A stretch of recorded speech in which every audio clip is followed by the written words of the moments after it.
In addition to those grants are zero interest loans to be paid back over a 10-year period.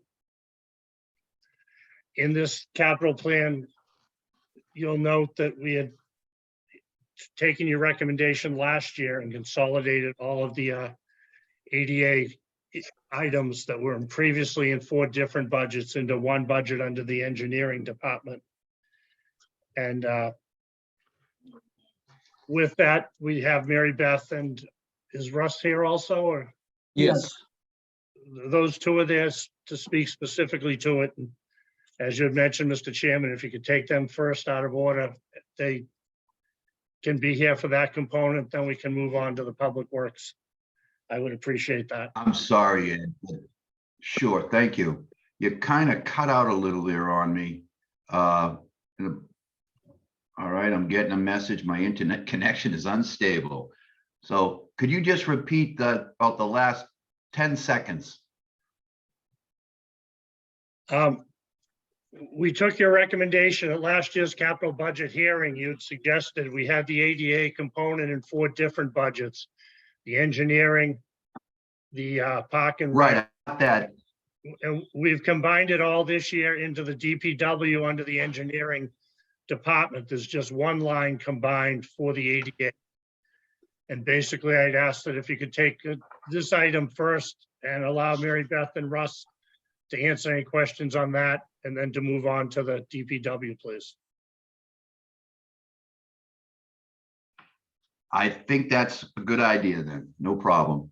Thank you. Unless there's unless there's any other comments from the other committee members regarding that request. I think we're okay. Councilor Reynolds? Yes. Maglio has a question. I just have a quick question. Ed, in the list that you just read off to us, is that all of those amounts are embedded, but is there just a list of those grants? No, but I could put it together for you if you'd like. That'd be great. I will do that for you. Thank you. Yep. Thank you very much. Okay. I'm going to now ask Councilor Flaherty for her opening questions and comments. Thank you. I have a couple of questions with regard to the ADA line, which I appreciate having that all in one place. It looks like there's $280,000 planned this year.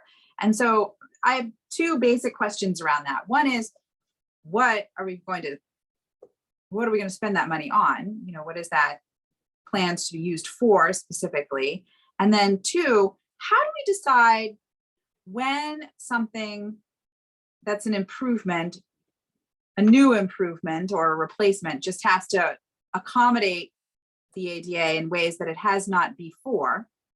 And when do we decide this is the money that we're going to use for something? So for example, last year we allocated money to the fire department, which included a handicapped entrance at fairly great expense. But that money was folded into the fire department's budget for renovations generally, and we didn't use the ADA money for that cost.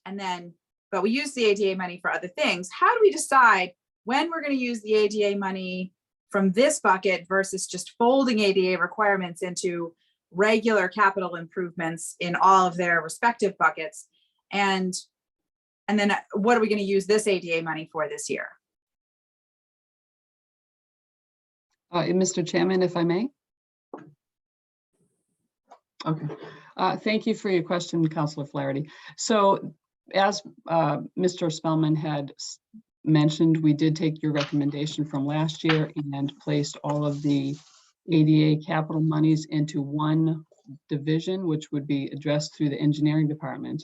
And the plan will be that each of the denominations or divisions that would be involved in that, both a facilities division, the highway division, the engineering division, the park and rec division, certainly through Director Arsenault and my department, would work as a team to identify what the most pressing ADA issues are that would need to be addressed, and then go forward with that. It would be a consolidated effort by each of the departments. As for example, ramp issues in the fire department, whether that would be in an operating budget or in an ADA. Mr. McGorty may be able to speak more closely on that, but those are things that would be considered, in my opinion, through this account. The ADA capital monies.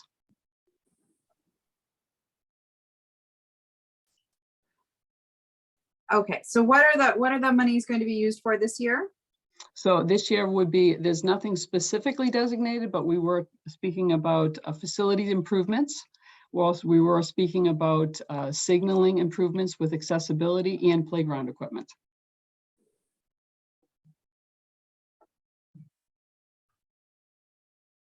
Okay, so what's going to happen is that you're asking for this amount of money and you're giving us an impression on what it might be spent on, but not a commitment. Because you're Well- not sure exactly what it's going to be spent on. Well, it's going, so just to kind of back up a little bit, we all understand that the transition plan is being prepared by the Institute for Human-Centered Design. They have finished their final draft report that is now with the mayor and is under his review. And once the next steps in the process is, once he's finished his review, it would be placed for public view and comment. And then any comments that would be received back, the Institute for Human-Centered Design will review those and, if appropriate, make the changes. And then the next steps would be with the mayor, it being brought forward to the council for review with hopeful ultimate approval. And so, knowing what some of the issues are that have been presented in the draft document, certainly the departments would be looking at that as well and trying to use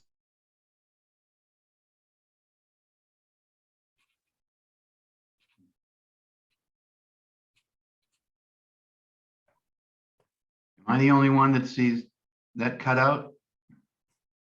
Nope. Okay, thank you. a dollar amount and a title on what it's going to be used for if emergency issues come up that the DPW has to take care of that involve accessibility.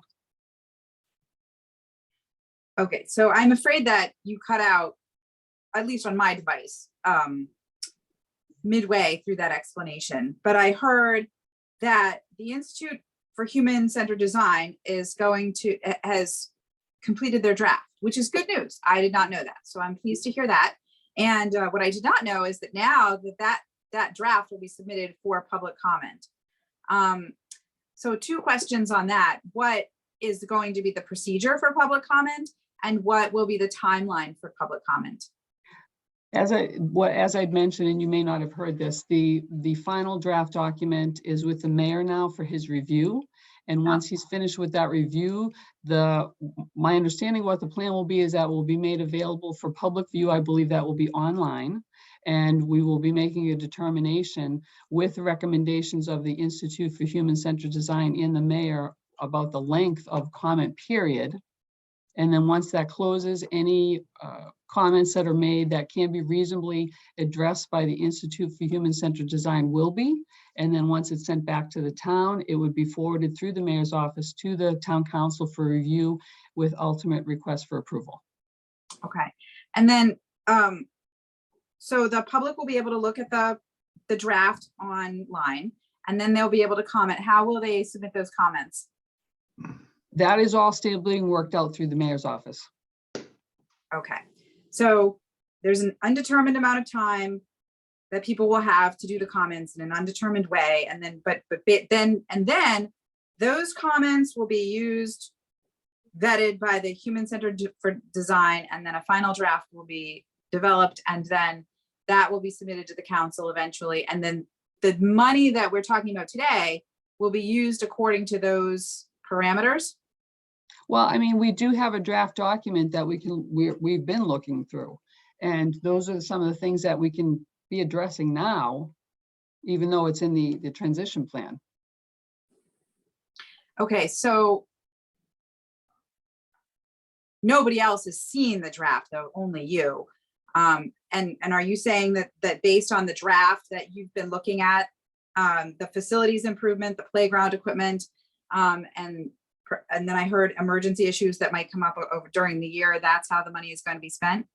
that's what would be considered when we put the team together to try and decide what the money would be used for as the most urgent matters that need to be addressed. And then also taking into consideration that emergencies do arise that need to be addressed immediately. For example, I mean, some of the ADA money that I used last year, we had an issue with the handicapped door into the auditorium that had to be addressed immediately.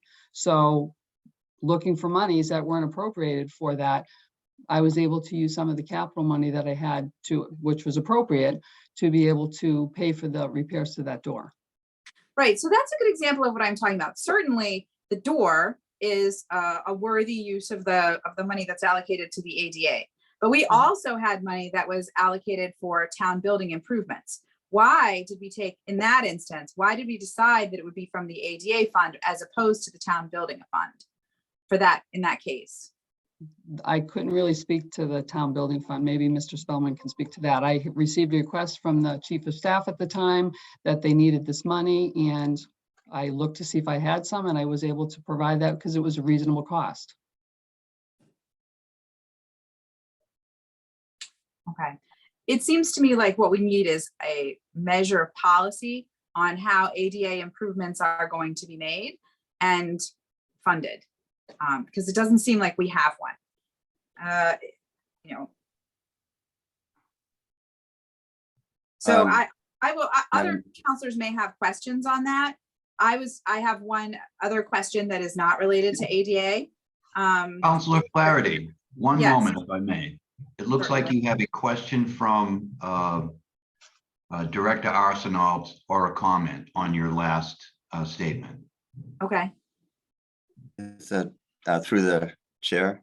Yes. So I just wanted to make sure it was clear that you know, there are times that, as was being discussed, there are times when it's a very fluid situation where an emergency comes up and we really do need to have the flexibility to be able to use all the professional people that we have in the time, you know, all the department heads and all the people to kind of make a decision on what to do, because it's fluid. We could have something that, you know, an elevator stops functioning and no one can reach the other elevations, and we have to get that repaired. It may cost $100,000, who knows?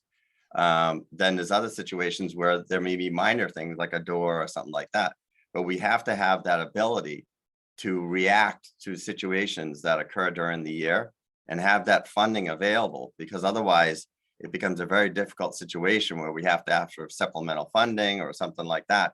Not having that ability to provide the access to the people that need that, I don't think is the way to go. I think having that ability to say, okay, well, this is a priority. We've got to do this. I know we wanted to do X, Y, and Z, but we have to do this. And that's really the flexibility I believe that we need. So that's all I wanted to say. Thank you. Mr. Chairman, if I could also address a concern raised by Councilor Flaherty. Oh, okay, sorry. So as has been alluded to earlier, with the completion of the transition plan, with its eventual adoption by the council, you'll have a blueprint, if you will, for future expenditures, because in addition to identifying areas that need to be addressed relative to accessibility, they are also going to prioritize what is most important. So I think a lot of the future spending will be predicated upon what is in the transition plan and what has been identified as a critical need versus something that could be, you know, dealt with at a future time. So I think that that going forward, there'll be a much clearer path for any request for funding and funding expenditures based upon this transition plan that ultimately will be reviewed and accepted by the council. Thank you for that. I can appreciate that we often have needs for our town buildings across the board where ADA compliance is a factor. But if we keep going to the ADA money to resolve these, you know, emergency issues in a reactive way, then that prevents the ADA money from being used to accommodate the priorities that are set forward by the plan. So I am I am very much looking forward to having the plan in place so that the monies can be directed towards the priorities that are set by it. But I also think that there needs to be a policy put in place so that when the town, when there's money from more than one place that could be used to resolve an issue that includes an ADA concern, that we don't always pivot to this one fairly small fund and deplete it before the things that are begging to be needed across the board can also be addressed. We have to fold ADA priorities into our standard buckets, not just this one line item. That's my point. But as far as my question is for, I believe, Director McGrath, I wrote in a question concerning the electronic archiving system, and I see in your response, I have a much firmer sense of what that could do. But I guess my question is, to what extent is the department slowed down because this electronic archiving system has year after year not been allocated? Well, the many things occur. We have a lot of files that are still in paper format. And certainly those can be collected and gathered for any requests that we receive. If they're in electronic format, number one, we're running out of room for paper, to be honest with you. There's not a lot of spaces left to keep. We have very large construction plan documents. Those are all stored over at 74 Pond Street because we don't have the space here at Town Hall. And I think many departments have the same need. And in providing it in electronic format, that can be easily accessible not only to department staff, but also to the general public. Okay, so I can appreciate that it would improve transparency for the public if it was available online. I guess what I'm trying to grasp is the extent to which it would increase your efficiency. Like, you see a certain number of cases per year or per month, and if your records are stored in another building, that creates an errand, which soaks up time, and there's only X number of minutes per day. So this device, which is between $32,000 and $34,000, how much time do you think you could get back for the department if you had this thing? Okay. Excuse me. Go ahead. Council Flaherty, if I could address that. So let me give you an example of what would happen now, and this is becoming more and more commonplace with properties changing hands, people refinancing, people needing assurances that in fact there are no violations, or just simply wanting to know what the status of the property they're interested in is. So if you were to make a request, a public record request to the department at the present time, relative to documents, we would have to first look through our listing, our paper listing, to see if in fact any documents existed. Now, oftentimes documents will exist in multiple bins, as Director McGrath has alluded to. It's not simply one bin. So, and there are literally hundreds of plans within each of these bins that have to be manually sorted through. So you're talking about sending a staff person over 74 Pond Street, going down there, identifying the bin or bins that need to be vetted through, obtaining the plans, bringing them back, alerting the individual to the fact that they are present, and then coordinating with a local vendor such as Staples to go down there in the presence of the person making the request to have the plans turned over, the custody of the plans turned over to Staples, albeit temporarily, have them create an account to have the plan scanned, and then ultimately, they receive their information. So it is rather a cumbersome and time-consuming task at hand, and something that could be much better handled if in fact we had an electronic archive at this point. I'll give you another example. In 2015, the town instituted its online permitting. So right now, anyone can go online and look up any property and find the permit history from 2015 forward. We also have one that takes care of the files from 2015 back to our earliest records that, although not publicly shared, you can access it through the department. We just don't have the server space right now to put that on as a function that could be gotten through the town webpage. That's certainly possible, but it's not. But even with that, it's made things a lot easier for us to respond to public record information requests relative to permits themselves. So this would be a very valuable tool for us going forward in terms of, saving, the time, the office time, and also making a much more convenient and transparent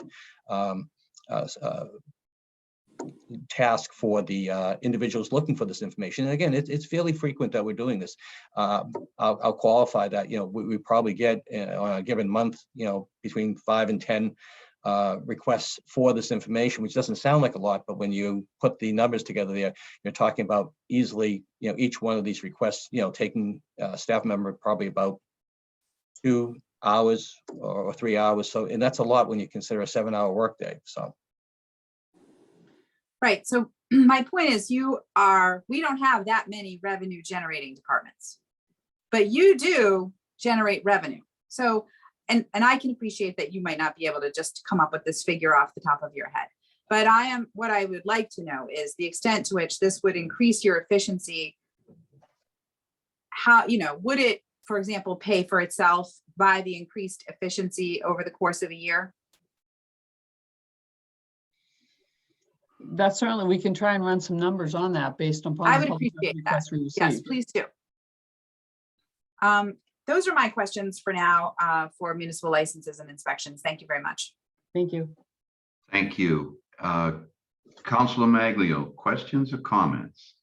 Yes, I have a couple of questions. So the money that is in the ADA combined line item seems to match the same amount that was in it last year, or it's close.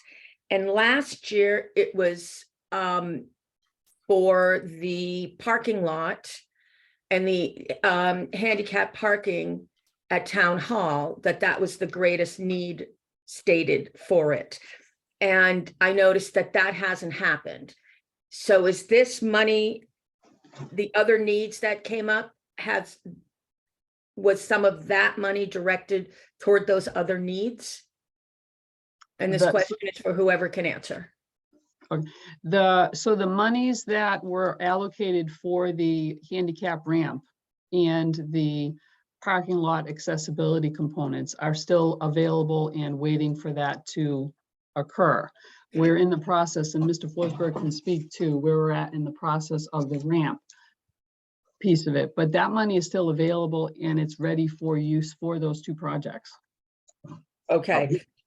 With respect to the ramp, so we obviously have been going through the process of creating an RFP. We are working with Walter McKinnon Associates, a local engineering firm, to prepare the bid documents and to go out to local contractors to respond to this request. And we are very optimistic that, in fact, that's going to happen very shortly.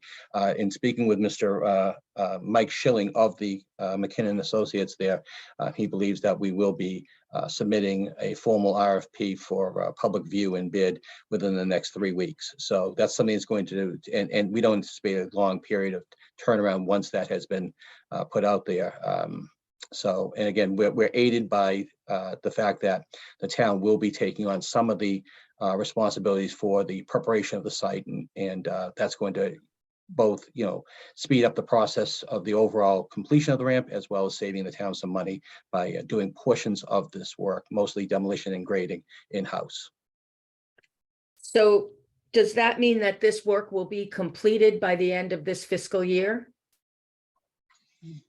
That's going to be dependent upon the availability of the successful contractor. It certainly would be our desire to have that happen. I cannot commit to the fact that that will happen, but clearly we're going to be urging them to complete the work, as quickly as is possible. But again, once we have a successful bid accepted, again, we're somewhat at the discretion of them from a timetable standpoint. I could not at this point say, yes, it'll absolutely be done by June 30th of 2023. It's our hope it will be. But I can't guarantee that. So are there some parameters in the RFP with regard to a start by date? The RFP is being created as we speak right now. And again, I don't know. Will there be a request for that? I would imagine that we would be putting in a request that it commence as soon as possible. Absolutely. But I don't know that has in fact been put into it. Again, Mr. McKinnon is in fact preparing this as we speak right now, so that we'll hopefully have that document to us very shortly, and then we'll review that, and we can certainly inquire as to what the best practices are relative to that. Obviously, anytime that you include a start by and completion date, there's a penalty and bonus clause, which we kind of want to avoid if at all possible. So with that being said, again, our hope and our expectation is that it will be begun, shortly after, the bid is accepted and done. It's not a terribly complex project to do, so that it is reasonable to assume that once work has begun, it will be completed in a fairly short period of time. Again, like I said, the only problem is we don't know what the start date will be. But again, we will be making inquiries with McKinnon Associates relative to including that in the RFP. So thank you for that. What I recall from our deliberations last year was a lot of time spent around the parking lot, the ramp, ADA issues, ADA spending. We were told about the grant. We were told about the scan and the transition plan, and that it was almost ready, but it wouldn't be ready in March, and then it wasn't ready in June, then it wasn't ready in September or October or November. And so the fact that it's a full year later, it's a year and a month later, that we're still waiting for the transition plan, that the work hasn't happened on the parking lot that was really critical and vital, that needed to happen because so many people were being blocked from coming to town hall. It gets confusing as to understanding what delays these things and what other decisions are made. So like, how come we're just now in the process of doing an RFP? Is it because there were so many other things in the queue? Is it something unforeseen happened? If I may, through the chair. Yes. Thank you. When we first came forward as a group, collective group, different departments of what we were going to be able to do here, that was prior to the facilities department joining up with the schools, which took up a large portion of our time and effort, and still does to this day. So a large portion of the project we originally thought we would handle in-house, we then had to put out on the street to bid. So in order to go through that process, the building department took control and contacted the engineering consultants with McKinnon, so they could put together a plan, which takes time. And then we have to work out between us what part the town was going to do. How that relates back to the parking lot is through the engineering department. It didn't make sense to asphalt the parking lot, even to put down a binder coat until the ramp was completed, because the ramp kind of dictates how the parking lot's going to be laid down. And then you're not patching around a new ramp, cutting up a new parking lot, because it never sets right. So that's kind of the delay process that took place.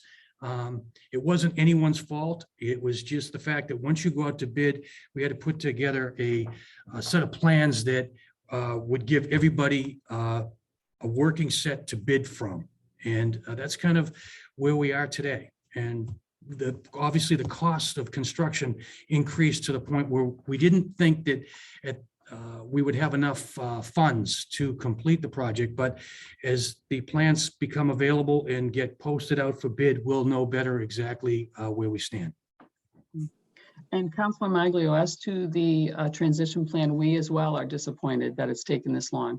One of the things that was required within the contract with the Institute for Human-Centered Design was to provide estimates of cost. And because of the soaring costs of materials, they were unwilling to provide those estimates, but we had to remind them as the town that that is part of the contract, and that's what was taking so long, was to get that estimate of cost back from them.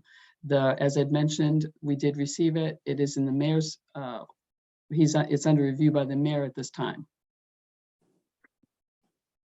I appreciate that. I do know from speaking directly to them back in the fall that the plan was done. It was, I'm not sure why it stayed, it continued to cycle back and forth. The fact that you're saying now it's because they needed to include estimates for where they saw the priorities is something that I definitely will be interested in digging a little deeper into. Because we're once again being asked to make decisions on priorities without having the actual document that outlines the priorities. And it puts me in a position that I am uncomfortable voting on something when it's a year and a month later and we still don't have that list of priorities. So that's kind of, and it's not because I doubt that we need it. It's because I don't understand a delay this long. So. That's it for me. Thank you. Thank you very much, Counselor. So, all right, got a lot. I do notice that Counselor Flaherty has her hand up, just as an FYI. Yes, Counselor Flaherty, the floor is yours. Oh, thank you. So just in listening to the conversation, a question popped into my mind, and it is for Director McGurty. It sounds to me, and I do want you to correct me if I have the wrong impression, but it sounds to me like the maintenance merger that we have recently gone through, just put the department in charge of all the schools, is at least a big component, if not the main reason, why we are now contracting out the parking lot that we thought we could do in-house. Yes, Is that right? yes, that is correct. A portion of that. We always intended on doing the demo. There was a portion of we anticipated that we would sub out the concrete portion of the design. And then it got a little more complicated with the design to match the building. We had to bring in a separate contractor for pricing on, the brick to match the building, which is something that would have had to be bid outside. So in order to put those packages out to bid, you have to bring in a licensed professional engineer with stamped plans. So that has to be designed and reviewed and approved. And that's what takes a little bit more time. We had a working set that we've used on many of our projects in-house that we can, with a simple plan that's not as intense because you're not going out to bid. But once you bid a project on the street, the plans have to be perfect. Because any flaw comes back to additional costs as the project proceeds. So that's the reason on that end why it is taking a little bit longer than we anticipated. Okay. So if I recall correctly, we allocated money for this project in the capital plan of last year. And then because we wanted the ramp to match the building, then we allocated CDC funding to be able to make it match the historical character of the building, which was not something we accounted for. And then you have to get the licensed professional engineer, plans for the ramp, and then the portion of the plans for the parking lot. And so I do want to be clear, a little clearer on the extent to which the fact that you were understandably perhaps preoccupied with contending with the considerable needs of the schools.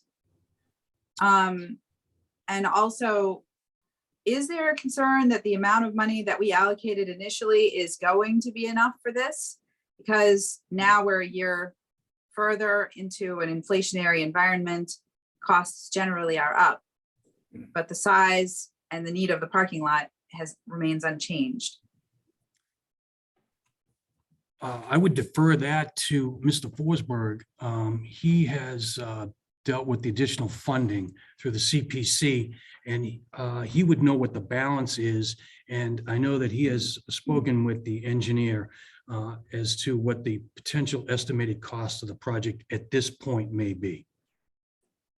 Yes, so in dealing with the Walter McKinnon companies, we have explained to them what our anticipated budget was, and obviously, looking for their advice from a cost estimating perspective as well. And we have not received anything in the way of them feeling as though what we've allocated for funding would not necessarily be adequate. So ultimately, obviously, until such time as bids are received back and ultimately accepted, will we absolutely 100% know. But I think at this particular point in time, we feel fairly confident that in fact, what we have asked for, what we have been allocated should serve us in terms of being able to complete the project.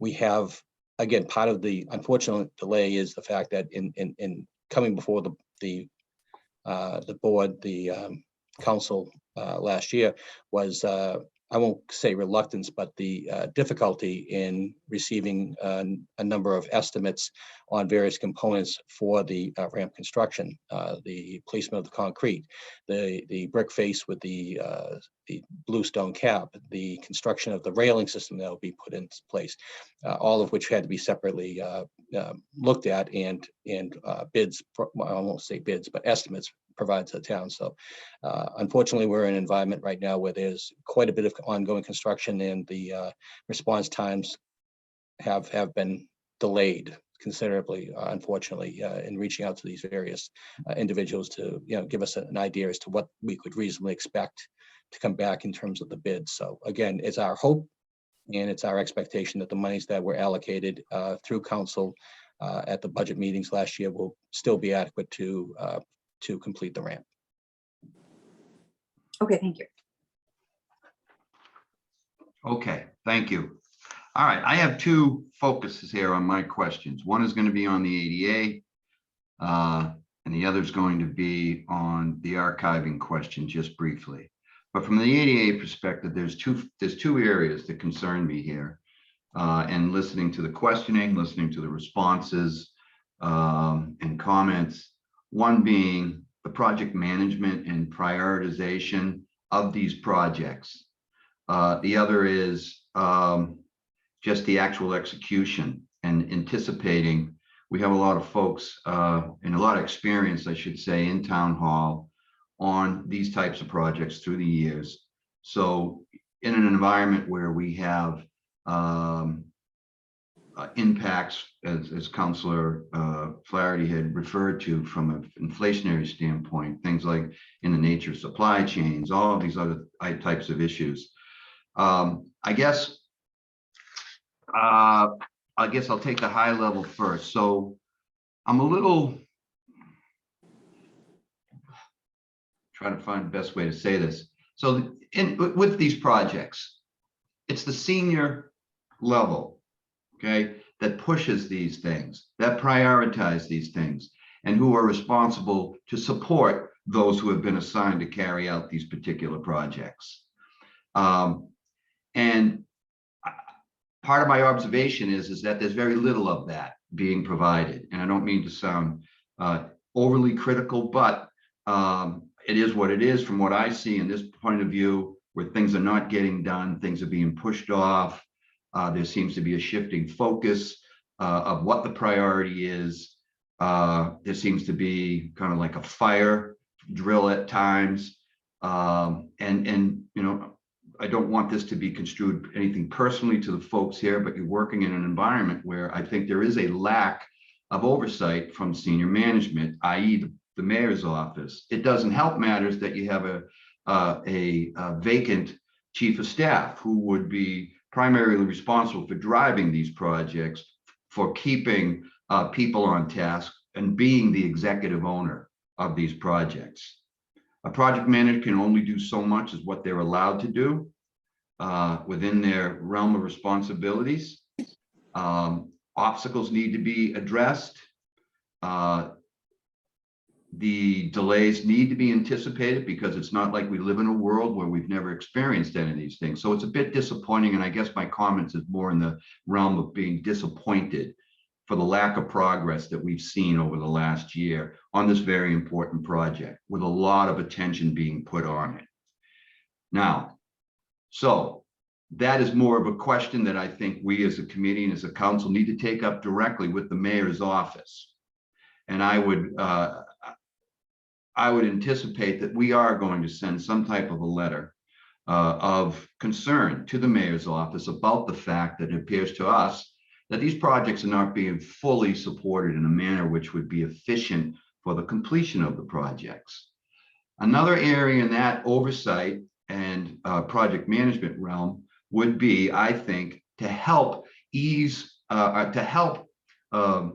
limit the concerns or manage the concerns of the council in its oversight role, would be a communication, an update. It sounds to me that there's been a lot of changes to some of these projects. We're hearing reasons why. Well, a communication of when these things are occurring to the council would, I think, head off a lot of scrutiny, or at least to keep the council informed would allow the council to best assist in these projects getting done. So I got to be very clear. I think the communication needs to be there. It has to be there. And Ed, I'm just going to have to, I mean, to me, you are the one right now who's the senior person who is communicating back to the mayor. All right. It's a role that you've been asked to take on. And I, again, really need to emphasize that we need a response. We need to show some kind of communication and a plan. Okay.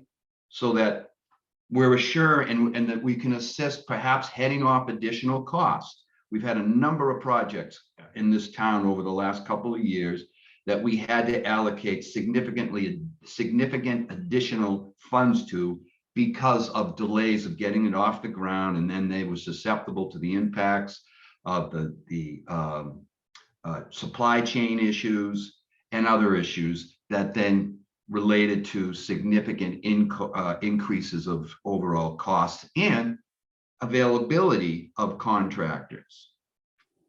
All right, in working into the construction seasons.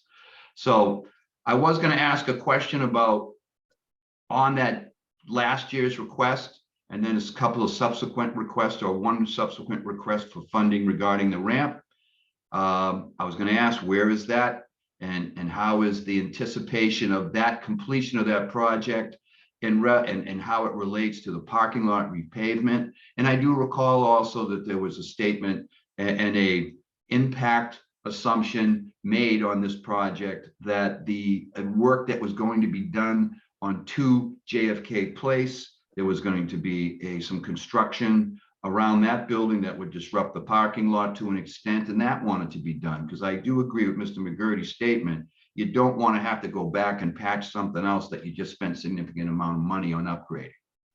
I get that, but that has to be communicated somewhere in a plan instead of just, hey, where are we? There is no project plan that I'm seeing from a master perspective coming down from the executive branch here and driving these processes. So I'm expressing some frustration, as my fellow councilors have. Let's see.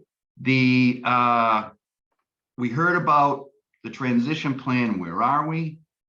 I'm very concerned about the additional comment to the response, the additional comment coming from Councilor Maglio about we had gotten some more kind of definitive updates some time ago, but that update doesn't seem to jive with what we're hearing here today, or why there's a delay in the 88 transition plan. Again, I see again, we are looking at a delay. I don't know how long the mayor's office has had the opportunity to review this ADA from the Institute of Human Design. But do we have any sense of when that review will be completed? Is there an expectation of when that review will be completed and put back into the hands to keep this process moving along? I'm all for the funding of this, but as Councilor Maglio stated, do we have the levels of confidence that this money is going to be spent as it actually was planned to do? And to Councilor Flaherty's point of view, is this money going to stay in its particularly allocated lane, or is it going to be used in other areas?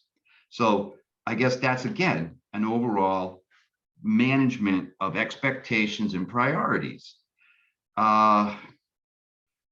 So I'm looking forward to those answers. I will be personally following up with a letter to the mayor's office expressing my concerns of how this process has been managed. And it has been managed very well from a senior or executive ownership standpoint. Number two, when it comes to the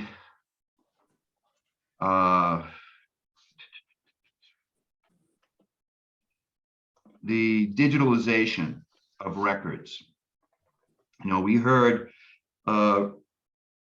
Forsberg discuss a very cumbersome process of how a resident or interested party would go about requesting and obtaining records or plans of that have been archived in a hard copy. And then there was what was cited as well was a lack of server space. So this lack of server space, I don't see anything in the capital plan addressing the towns outside of the school, but addressing the town's IT needs or capabilities. If I have missed it, please, perhaps Director Spellman, you could point that out to me. Through the chair, just to clarification, I think the issue that Russ was speaking about was physical storage space of the paper documents here at Town Hall. I don't believe he was talking about storage space on the IT servers. No, I get that. My point is this, and correct me if I'm wrong on this. The intention of the town is to digitalize our records in order to clean up space, make available space that our hard copy documents are presently taking, as well as efficiencies of workflow in order for these to better flow through a request of a copy of a record. So to me, as Russ stated, I think what he referred to, I agree with. The digitalization and availability of this electronic version is something that would bring great efficiencies to the inspectional services and license and inspections office. I agree with it, and that's what I think I'm hearing from that department's leadership, and I would agree with it. I think that there is a great opportunity existing to Councilor Flaherty's point about generation of fees. This is something that I think is very reasonable. It goes at a cost of man hours, person hours, to accommodate these requests today. Again, illustrated by the very cumbersome process we heard of how all that would get done, a request would get done. So I'm interested in speaking with, once the new chief of staff is on board, I'm very interested in following up in particular how that may work in the upcoming fiscal year budget. And I say this, I guess, more as a recommendation, all right, from an oversight standpoint, and also having had the opportunity to walk a mile in these shoes at one point. So a vendor-related solution, is that something you could look at right now to outsource as a means and then having it paid for by those who are requesting these items? Kind of thinking a little bit further on this. And then as far as just one other point I had here as a note to go back to the ADA. So there is nothing that is specifically stated as what the work will be, the specific tasks, and there was the focus is more general, and what was cited again was the fact that we have other things that pop up, that tend to pop up. And I'm also looking at another focus on this as well, is just how much can you pile on the facilities team? I see that as a big issue here as well, and that's, I guess, a workflow management issue. And are there opportunities to save or to bring efficiencies, I should say, where the greater oversight and a direction of how the limited resources of the town can be better used. I am not going to question, or I plan on voting to support these ADA projects, but I think a caveat should go along with it. This town and this council needs to hear more timely updates of the delays in these projects. Absolutely needs to hear more timely updates. That is a critical area for improvement that will help this process along, I strongly believe. So that's it for my commentary.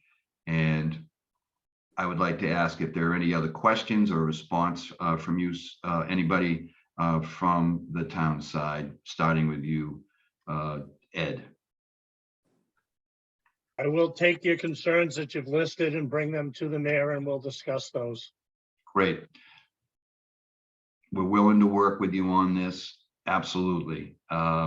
So that we can see more things getting done that are anticipated to be done. Now, do we have any additional comments or questions from the council members on this specific ADA requirement? I have a hand up from, yes, go right ahead, Council Maglio. Quick question. It mentions here about the town has hired an ADA coordinator. I mean, that's not new. That's an existing staff position. Correct? That is Correct. So will that person transfer and report to in a different department, since the funds are going under the DPW, or will that person stay in her current department? That individual will stay in the current department and will be working as part of the team that I'd mentioned in formulating plans and recommendations for projects. Plans and recommendations, and also in terms of working with the on the implementation as well, to make sure that we're meeting compliance. Correct. And is there any ADA capacity in the town that exists other than that role? Could you elaborate on that? So is there any, are there certifications, professional development, education, information on meeting ADA compliance that exists within the Department of Public Works, the Facilities Department, the municipal? So like, is she the voice of ADA, or is that some sort of combined expertise? With respect to assessment and implementation for compliance with ADA, that would be the individual in the position, Christina Zanidi. Christina has and continues to take online courses to increase her knowledge of the latest opinions from the federal level in terms of accessibility, as well as the state level. And so she also, I should point out, she also is a regular participant in the weekly DPW meetings, during which time issues of accessibility are sometimes discussed, and she offers her professional opinion relative to the urgency of such matters, and does follow up typically during the course of these improvements, such as sidewalk repairs, curb cuts, that sort of thing there, as well as other facilities, town facilities, with respect to things such as ramps or other improvements that are made. So she's involved in both the decision making and the actual implementation of the ADA improvements. Last year, when we talked about this, there was no real professional development certifications that were discussed as taking place. So I am absolutely thrilled to hear that. Okay, that's all for me. Thank you. Great, thank you very much. Okay, so that is, we're done with that topic. I don't think that there is anything remaining from a license and inspections perspective. And correct me if I'm wrong on that, Director McGrath. No, there's not, sir.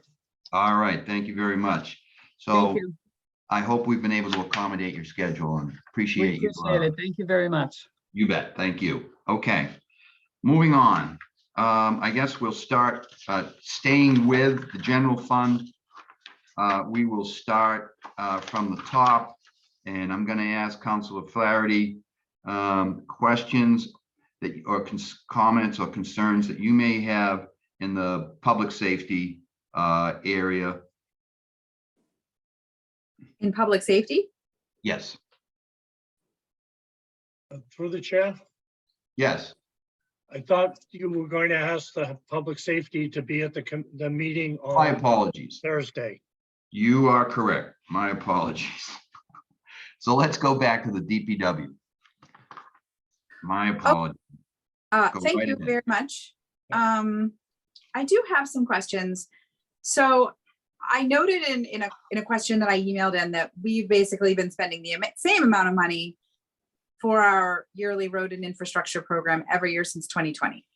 And that, of course, we can't possibly be accomplishing the same amount with the same amount of money because costs have increased to such an extent. So I appreciate your answer. That is incredibly helpful. And I also note that the of the $2.7 million in roadway infrastructure money, approximately $1.5 million will be applied to sidewalks this year.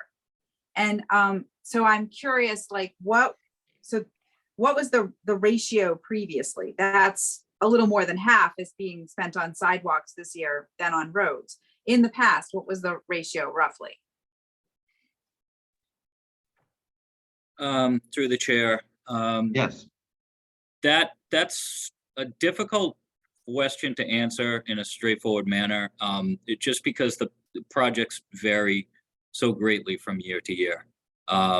Depending on the condition of existing sidewalks on the streets we're resurfacing is really what's going to drive, the decision whether we're doing a full reconstruction of sidewalks, or if we simply just have to do minor repairs to sidewalks and address wheelchair ramps and things of that nature. So go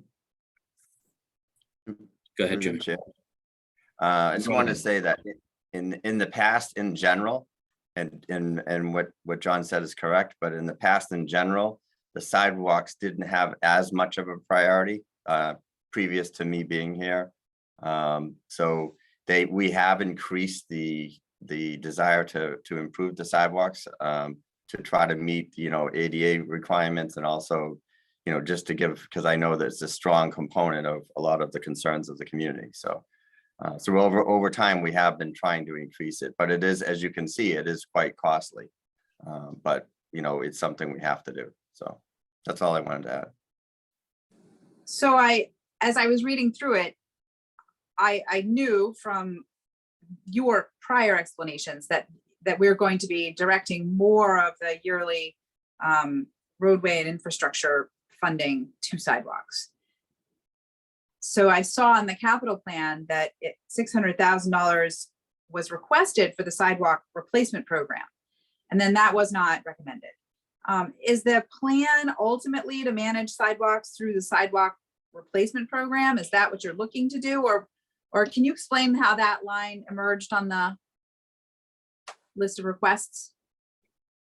Sure. So our thinking with putting a separate request in for additional sidewalk capital money was, and this is something that I've mentioned in the past, and as Jim, Director Arsenault mentioned, in the past, in general, under the 100 Years program, which was certainly a very worthy program, the concern was a little bit geared more towards making sure that the roadway pavement around town was being addressed.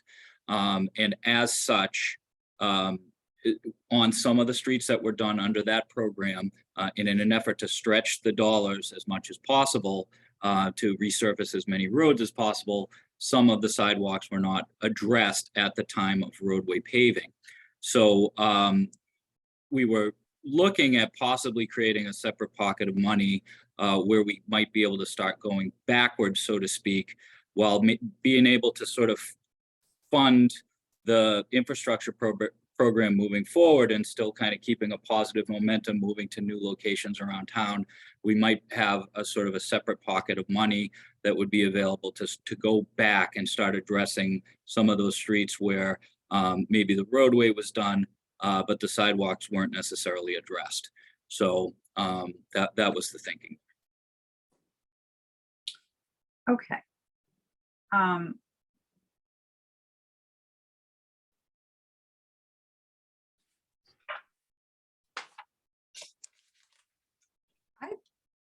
I think that was my main question for right now. So, because you answered so many of mine by email. So thank you. Thank you. Councilor Maglio. Good right now. Thanks. Okay, thank you. All right. So looking at just the engineering, staying on that part of the DPW requests and its capital planning. Union Street, Ivory Street, Mahar Highway Corridor Study. That was something, wasn't it? Or was it just the intersection of Ivory and Pearl? Am I confusing that matter, Director Arsenault? Or maybe I point that to you, John Thompson. Yeah, I think John might be able to clarify. So it's actually two separate, I think, requests that have been in through the years. Yes. Okay. If All that's right. what you're asking. Exactly. So, so I take it that other project, then the Ivory Pearl intersection project, that assessment or study has been completed? So we did we have plans that are pretty much 98% complete for the reconstruction of the traffic signal system at Pearl and Ivory. In addition to that, I think what you're referring to is a request we put in to do an Ivory Street, Union Street, Mahar Highway corridor study. And that was more looking at the entire corridor for potential improvements. Okay, and the Pearl Street, Ivory Street, John Mahar Highway intersection reconstruct is also a part of that corridor study, I'm assuming, and above and beyond the Ivory Pearl Street intersection, or a subcomponent of that, is being the Ivory Pearl being a subcomponent of that? The Ivory Pearl would be a subcomponent of that. We would look at addressing the rest of the corridor given the design that we have. Got it. Thank you. Go ahead, Chair. Yes, right ahead. So, Yes. so really what was happening is we had a lot of things going on along that roadways. So you have, at one point you have, maybe possible redevelopment on the, in that whole area, possibilities. We also have, a lot of access concerns and things like that. And then we have, there's a bridge being replaced through the state on a portion of it, or a culvert. There's, access concerned across the roadway in certain locations that, along John Mahar. So we were trying to bring that all together as a study, an overall study to say how can, and also it's right next to the MBTA station and all that. So we're trying to bring that all together and say, how can we best address this whole corridor? Right, I think a study that's a very prudent approach. So, okay, I would agree with that. Thank you for that, both of you. Okay, moving down, I think from an engineering standpoint, my questions have been either addressed by others, or I'm satisfied with what I have heard and read at this point. Moving into the facilities portion, I would like to ask, so there is a town properties parking lot and walkway repairs, $135,000. Could someone give me a little more information? And is there any more specificity or a little bit more focused or granular ideas of what is going to be addressed across the town? And would that include incorporated with or working alongside the stormwater work that is being scheduled for the Council on Aging / Penniman Park area initiative? And would the parking lot concerns that have been addressed by the neighborhood and myself, is there any relationship to that resolution? So I could start with either Director Arsenault or with Mr. Thompson. Jim? Yeah, I think John would probably be able to. Okay, address it better. thank you. Sure. Thank you, Jim. Yeah, Mr. Chair, so we actually did, we have a planned stormwater 319 grant from the DEP that we're just beginning final design on.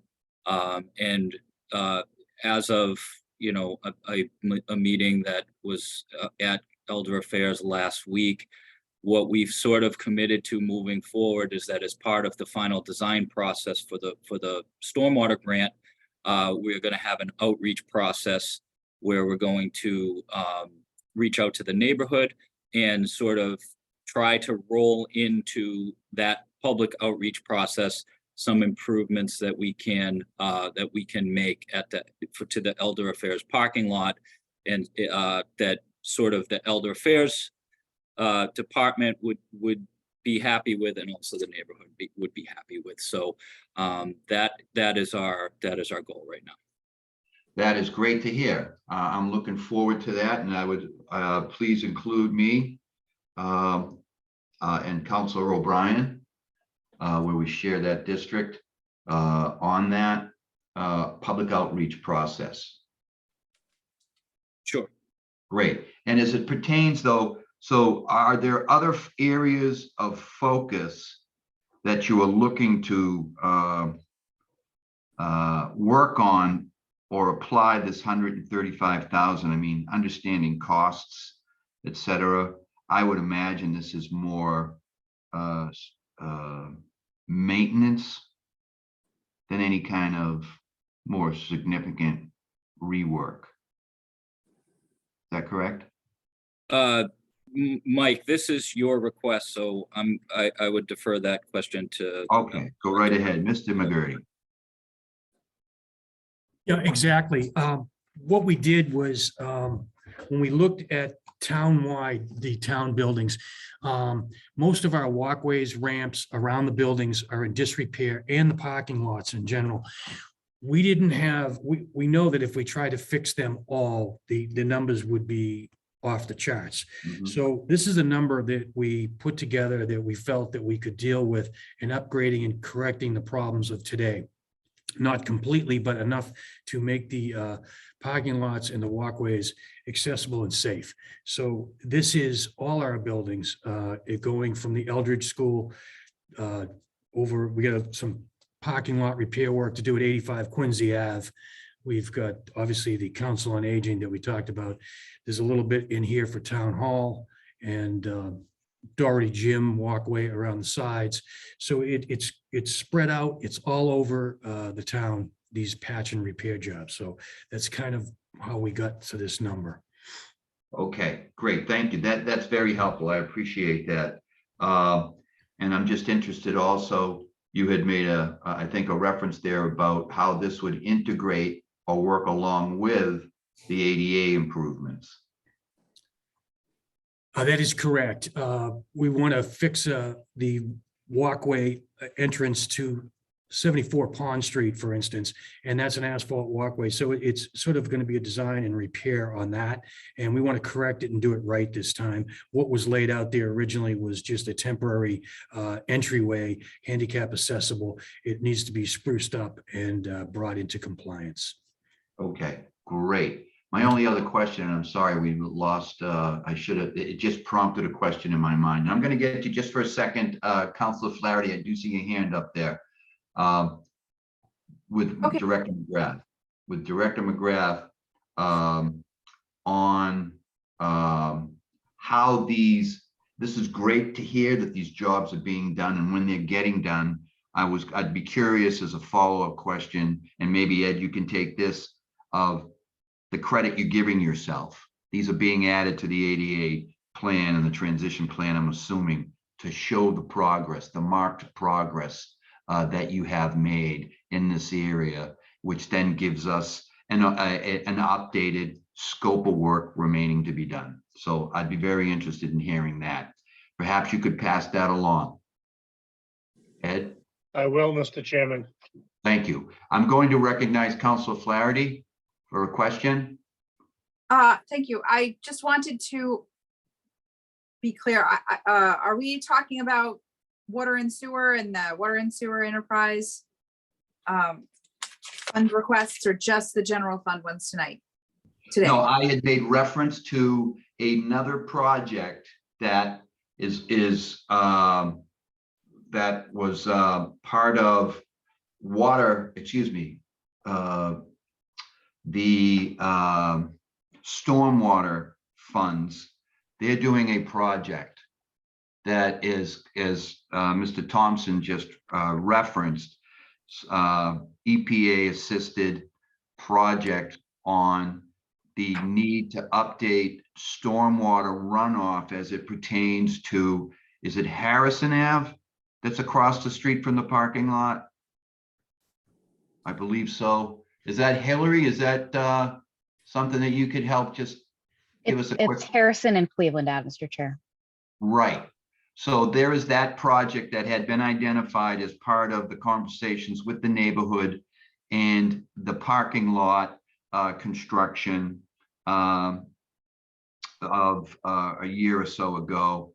And my curiosity is specific to this operating fund, excuse me, operating budget, or the facilities project on the town properties of parking lot and walkway repairs, that they would it include the Council on Aging parking lot, as I referenced just previously, and that issue. And the answer I got was clear that it is a consideration also with that project that the the stormwater initiative is that I just mentioned about Harrison and Cleveland Ave. Does that help answer the question? Well, what I really wanted to ask, since I'm realizing that now is my opportunity to talk about water and sewer fund portions. And I think this probably is for Lou Dutton. I see that there's a fair amount of money planned for the sewer investigation and rehab program. There are 2 lines for that. And then there's sewer system modeling, which is an EPA requirement, and sewer smoke testing and leak detection and sewer pump station rehabilitations. And I guess what I'm hoping for is kind of a review on where we are with the I&I, so because it's so important for us to get a handle on the amount of waste that we're pumping into our natural water resources. So where are we with that now? What does this money get us in the coming year? And where will we be once that work is completed?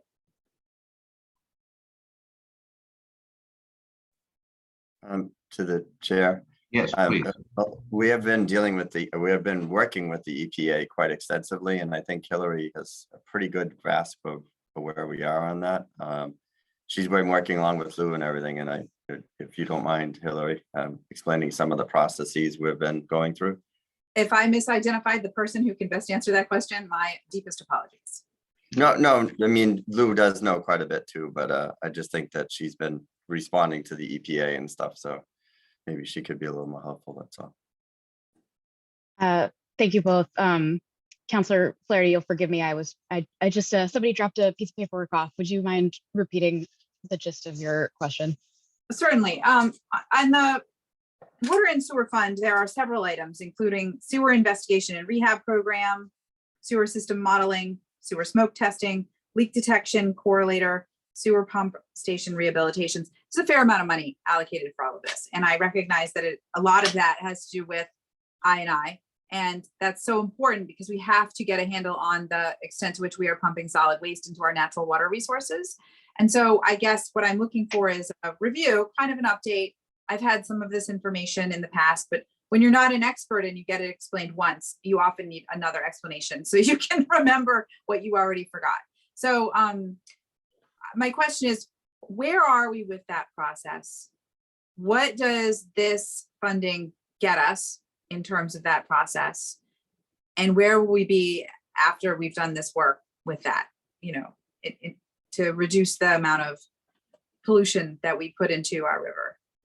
Sure. So I think in terms of answering the question comprehensively, I'll try to identify what's not, what I would consider supplementary to our existing I&I program, and then defer to Lou on kind of the existing I&I program. But what's supplementary is the model of our sewer system, doing a full hydraulic model with our sewer consultant to understand better when our sanitary sewer overflows occur and how in our system we may be able to prevent them. You know, with the model, you can test different scenarios. You could model construction of additional storage, or model construction of other repairs, model a certain amount of II reduction, things like that.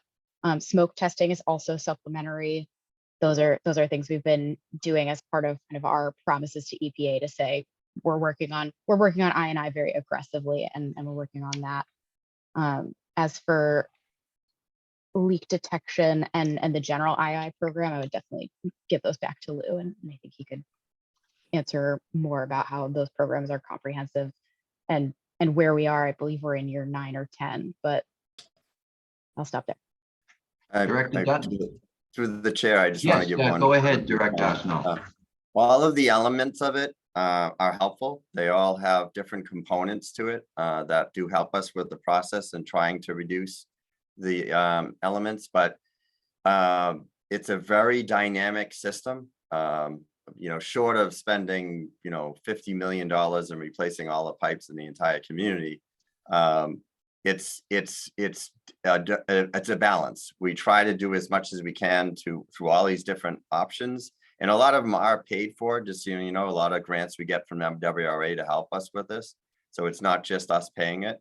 But we do work as much as we can to try to reduce those overflows. But unfortunately, with the analysis we're looking at, there still are some events, as you are well aware, that happen not very often, maybe 2 or 3 times a year, but they still do happen. And we're working with the EPA directly and trying to find solutions. So I'll let Lou continue from there. So Certainly. Mr. Dutton. Thank you, Mr. Chair. We are currently in, we just started year 10, I believe, John. Correct me if I'm wrong. The year 10 that we just started? We're getting ready for year 10 construction. Right, okay. So we're in year 10 construction. So basically everything that we found that needs to be repaired is going to be repaired in the construction phase of the project. When this originally began, it was a 15-year program, and obviously we're in year 10. So we have 5 more years to go. And once we reach those 5 years, that is the entire town. And then at that point, we'll end up starting the process all over again, because it's just not a one and done. It has to be done consistently, constantly. We have to make sure that there is no I&I coming into the system. And this year, if I'm not mistaken, the last thing that we received from the MWRA is, for the first time in a while, we're getting little to no increase in MWRA sewer, which is a good thing. So we, you know, our program is working. It's taking it away little by little, but we're still waiting to, you know, get that one, you know, giant, you know, I&I issue. There's still a lot of inflow that we're still trying to investigate where it's coming from. So hopefully, you know, we'll be able to identify more and more of that. So there's 2 components of it. There's identifying where the inflow is coming from, and then there's the repair. Right. And both components are exceptionally expensive. Yes. And you are in year 10 out of a 15-year program to address this. Mhm. And then when you get to year 15, you'll start all over again. Correct.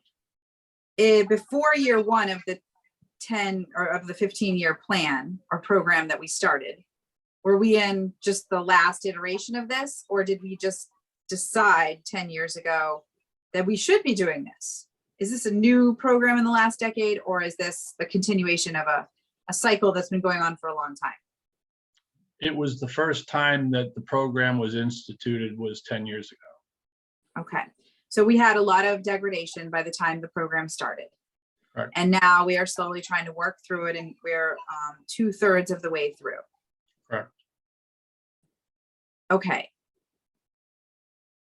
But we haven't seen, as far as I can tell, we haven't seen a reduction in the amount of the number of gallons of solid or untreated waste that goes into our natural water resources, That's even two- though that's two different things. It's two different issues. This is consistent I&I. This is from breaks in, the sewer mains after, age. They may crack, they may introduce, groundwater, things like that. The overflows caused by the SSOs are from rainwater. So wherever that rainwater is going, whether, we're seeing, we don't know where it's coming from, but it's only during rain events. We're talking just, when we do the I&I investigation, it's every day, just regular sewer flow. Okay. So as far as the SSO, then, if it's really a different issue, does anything in the capital plan, did I misidentify the things in the capital plan that might help us reduce that in the coming years? That's what the smoke testing is going to show us. The smoke testing tells us about the SSOs. Okay, can you speak about that more in depth? John, can you do a little more on that one? Sure, and just to be a little bit more, a little feedback, sorry.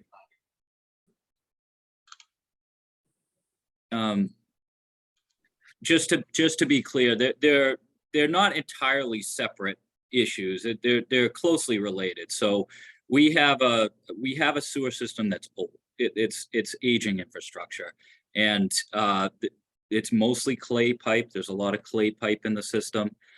Clay pipe, back in the early 1900s when it was installed, it was installed in 3-foot sections. So there's a lot of joints, and in a lot of cases, it's these joints that are allowing groundwater and infiltration from the ground into the system. So that's an issue under normal times, as Lou alluded to. Because even if we don't have a lot of, if we don't have high groundwater, if we don't have a lot of storm water getting into the system under normal flows, where if groundwater is getting into the system, it's driving up the volume that we're ultimately sending to MWRA to be treated. So it's certainly in our best interest to try to eliminate that as much as possible. But at the same time, during these heavy rain events, it's exacerbating the issue of the SSOs.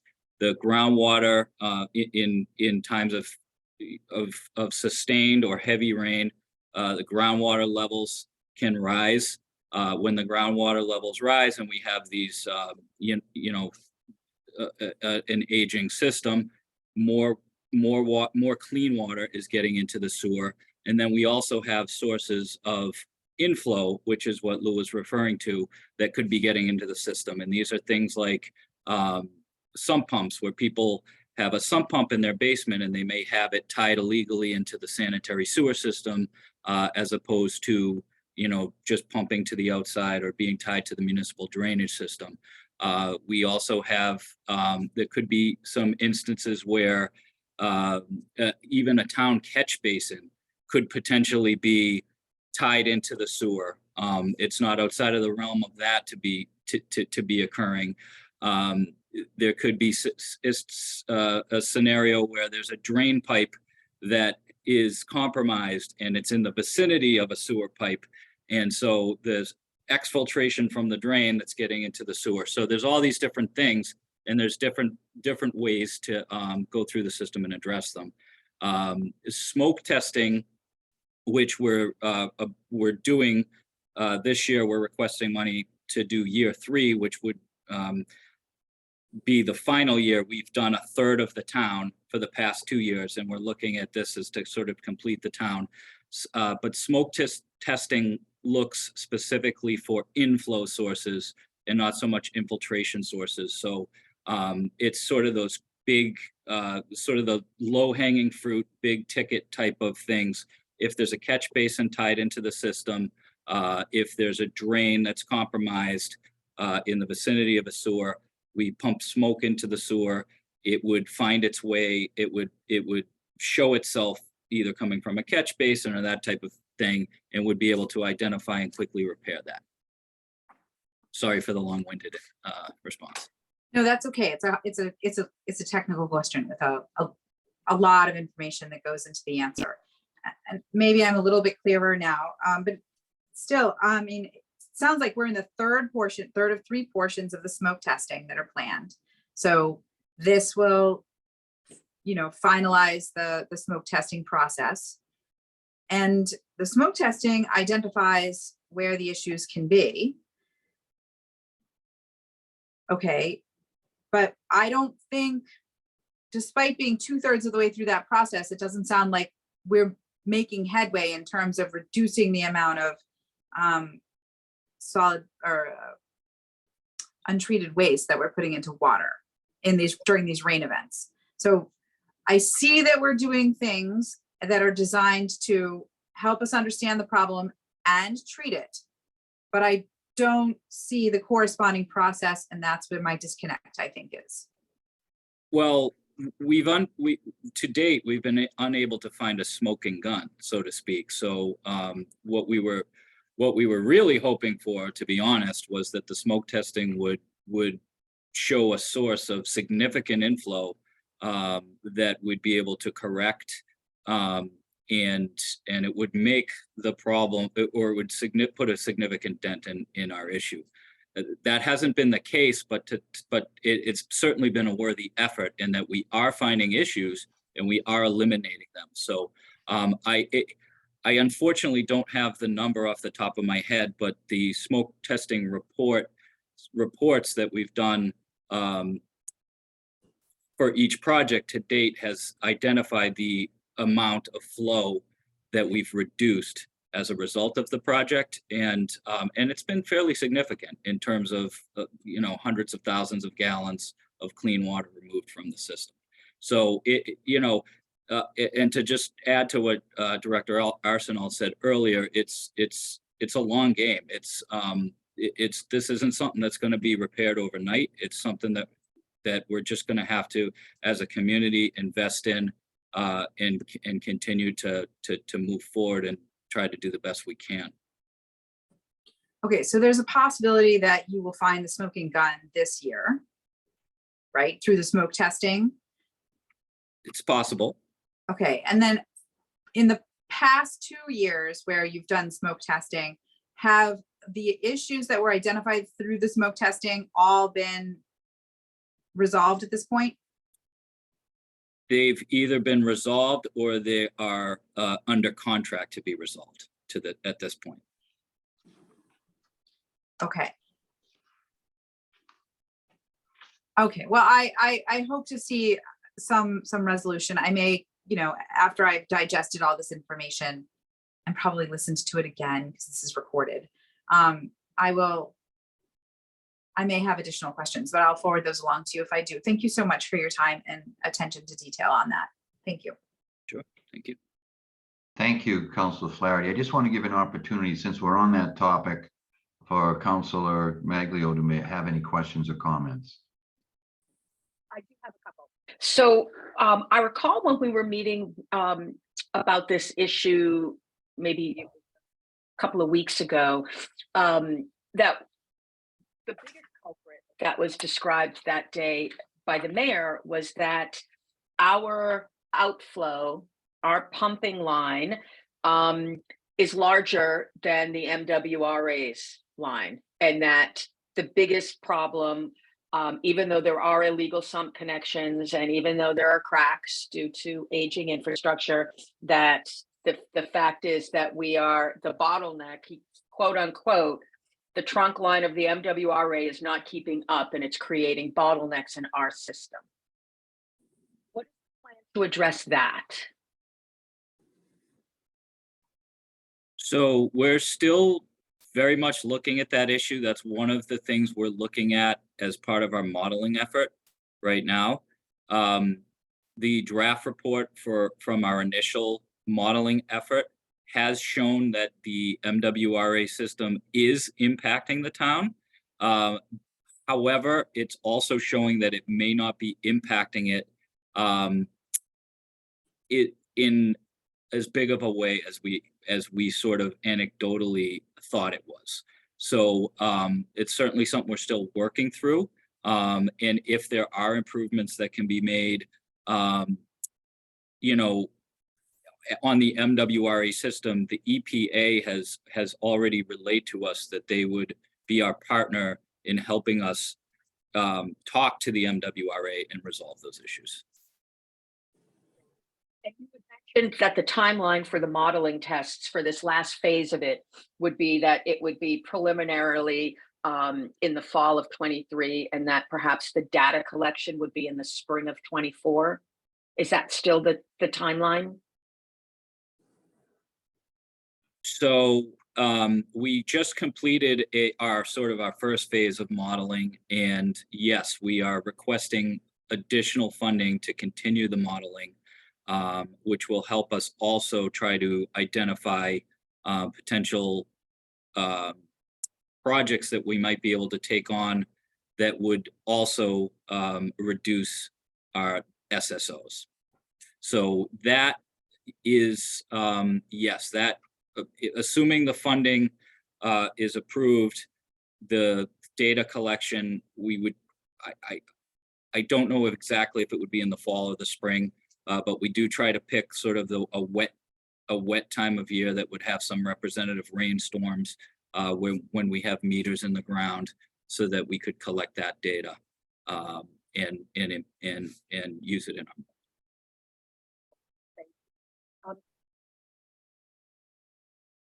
I did have a question based on something that Jim had mentioned. Can I go back to that, or should I wait? Do you have something? What is the topic? It was about the questions you were asking about the Ivory Street, Pearl Street project Okay. that's happening. All right. Yeah, so I'm going to ask you to just hold that for a moment. I just have one question that I wanted to ask John Thompson. After that, we will go back. I had started my questioning on DPW areas, and I know we segued over due to one question I had to water and sewer related issues, or stormwater related issues, I should say. So my question to you, John, is can you just explain to me the difference between inflow versus infiltration? Yeah, inflow is typically a point source type of flow into the system. So a sump pump, a catch basin tied into the sewer, a sewer manhole that's broken. You could imagine a scenario where there's a sewer manhole on the street that has a hole in it. And if it's in an area where there's a puddle and there's always water gathering there, that in a rainstorm, water would be pouring into the sewer at that location, that would be considered inflow. Infiltration is more of a system-wide, not a direct point source, but things like groundwater seeping through joints that in any one particular location may not be significant, but when it's taken as a whole, is having an impact. Great, that was very clear. Thank you. I appreciate that. Very clear. So I'm going to give the floor back to Councilor Flaherty. Looks like she may have a question concerning this topic. It's a really fast question. You mentioned that our system is largely comprised of clay pipes with joints every 3 feet. And as you go through and improve things, you don't put in clay pipes.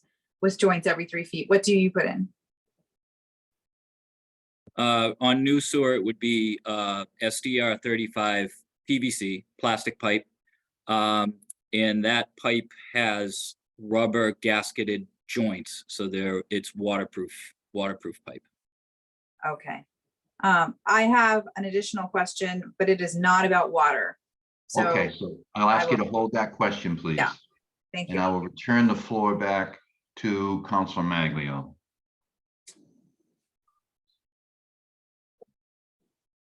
Who is regarding the storm, sorry, not storm, the Pearl and Ivory Street project that you mentioned.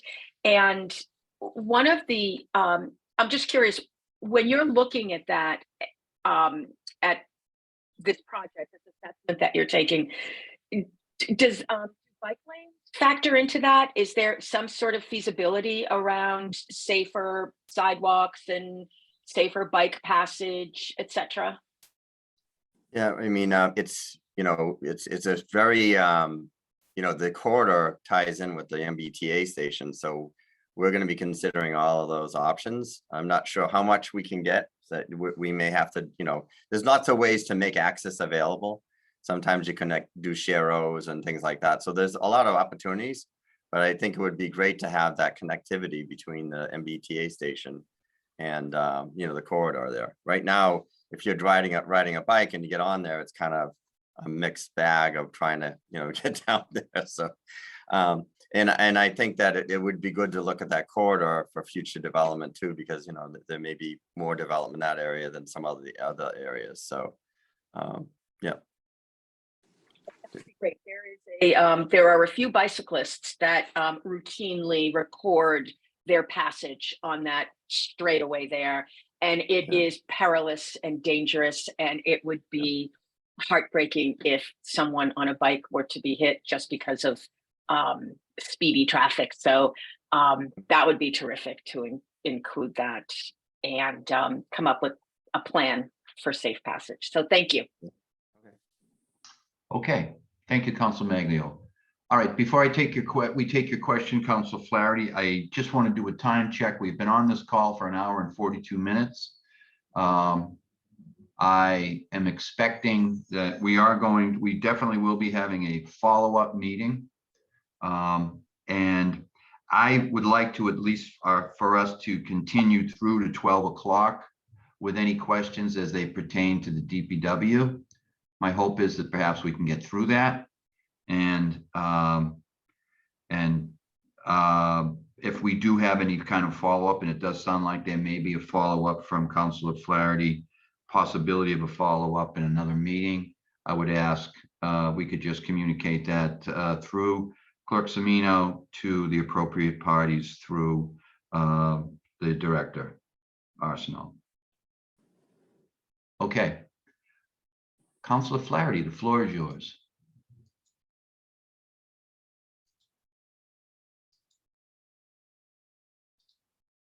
I apologize. I did not mean to put myself on mute. I think I did. Sorry. Oh, no, that's okay.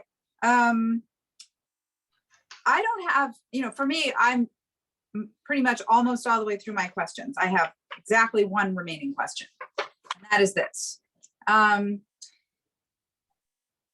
Director Arsenault, you have often described how the DPW works together.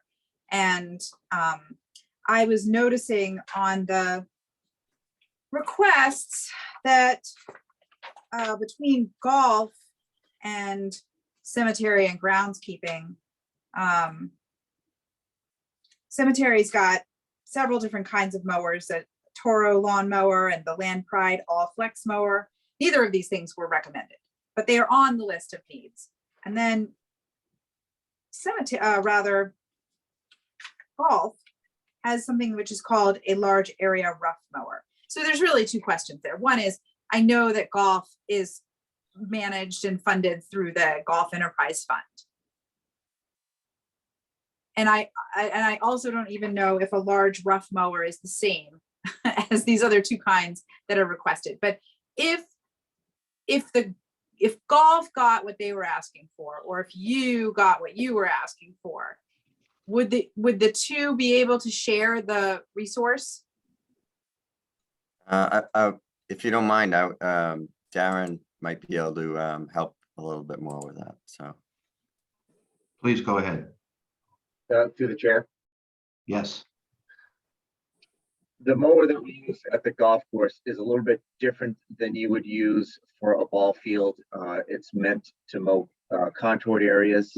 And during the golf season, which really for us, the growing season in particular, starts about mid-May, it takes us almost 5 days a week just to mow the golf course to keep it playable on a weekly basis. So there would be very little opportunity for another a department to borrow the mower. Also, it's a large mower that would not be street legal, so it would have to be trucked around on a ramp truck. So it really would make it impractical to share it. But more importantly, it takes us all week just to try and take care of our own needs. Okay, that is entirely clear, and it's all I needed to know. Chairman Reynolds, for me, I don't need a second follow-up meeting for DPW. Okay, So those are my questions. And if I come up with something, I'll just email it. great. Thank you very much for that clarity. Okay, just to continue, I have a few more questions myself as it pertains to the DPW overall. So I'm good to go with the requests that have been approved. We see here that we have a truck that's 20+ years old, a flatbed, and actually it's an F350, I think, or is that a 550? I believe I it's think a 550, Mr. Chairman. Gotcha, right. So I guess on these vehicles, all right, thank you. And 20+ years, so yeah, I think I've seen some of those vehicles around and I would agree. What is the status on cemetery expansion? And what are the projections or I should say expectations of what it will, when it will be completed? And is it a point now where we are not receiving any revenues from the sales of burial plots due to maxing out? Or do we still have some revenue expected coming from that? Go right, Director Arsenault. Chairman. So yeah, so what happens is a lot of communities in the Commonwealth and around the country have dedicated funding sources. They have endowments and trusts and things like that. The town of Braintree doesn't have a lot of that, but we have over the years been taking revenue in and putting it into a trust. So that, and Ed could probably explain it more, but there is funds available, not a significant amount where you could pay staff in order through that funding because it isn't there yet.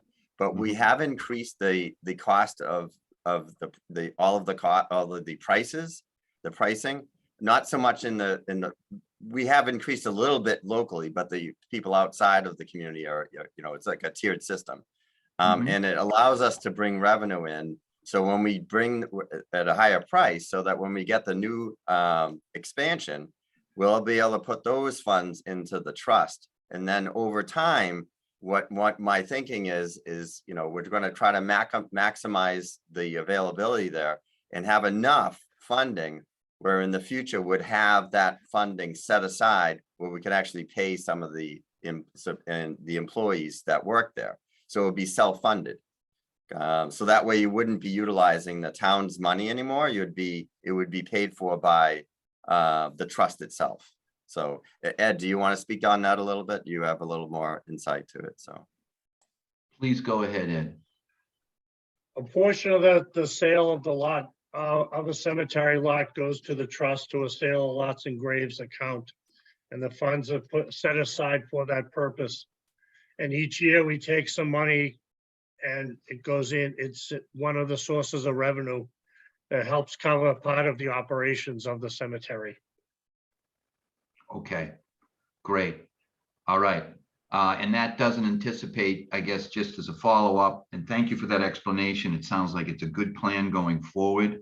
I would endorse absolutely what I heard here to kind of self-fund itself to help us defer costs for staff and overhead related specifically to the cemetery. Would there be any disruption to the expected flow of continued revenues at this point prior to the completion of the new cemetery section? Yes, to the chairperson again. Yes. Yeah, so, yes, at this time, we are kind of to the point where there's not a lot of new sales because we are limited, but we do have existing lots that we do have burials on a regular basis. So there has been some decrease in revenue, but not exponential. So, Okay. but we definitely need to get the new expansion in place, and we already have done some of the work in the past, and we also had some of our own staff help out and stuff like that. So we do have a portion completed, but we still have to, complete it. So. All right. And do you have an expectation when that will be ready for proper utilization? If you don't mind, I would relay it to John Thompson, might have a little bit better. Okay, thank you. Mr. Thompson, please. Our hope would be that it would be ready to go for the beginning of 2024. It may be a little bit sooner than that, but as with construction, there's never any certainties. So that would be my best guess at this point. So prior to the calendar or fiscal year of 24? The Well, calendar. obviously the calendar year, 24 fiscal year only is a few months away. So, all right, thank you for that clarification. Okay, moving on then to highway. We do have a number of vehicles that have aged significantly.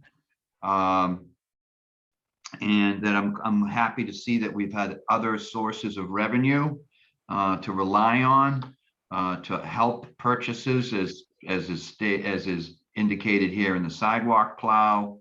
A sidewalk paver, which is new, has been requested and approved. Perhaps you could give us a little bit of an overview on the thought process there as terms of it's an investment into your operations internally. And if you could give me a little bit of kind of an insight here of what's the expectation as far as it being an efficiency multiplier and a cost saver. I'll relay that to, if you don't mind, to the chairman, to Ben. Sure. Mr. Hull, please. Much more well-versed.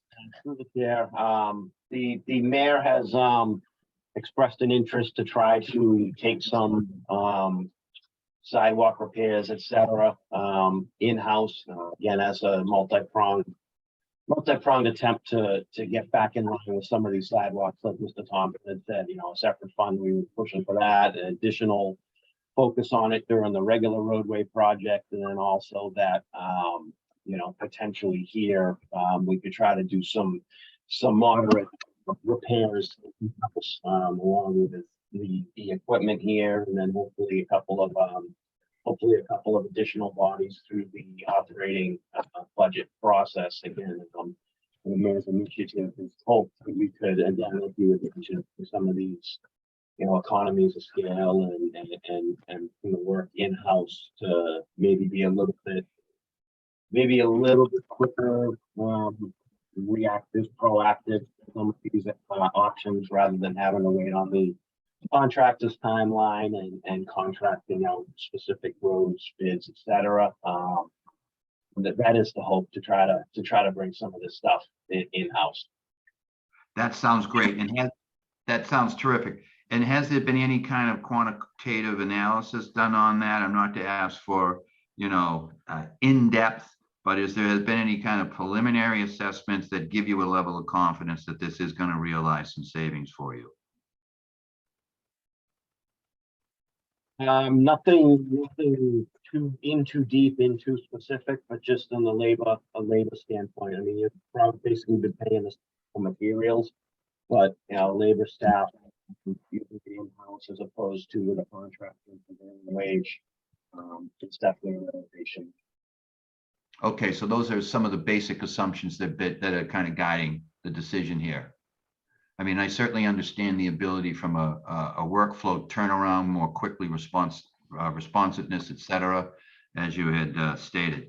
And in the sidewalk paver, I guess the concept of how this would be utilized, I'm thinking in terms of looking at how sidewalks are kind of repaired today.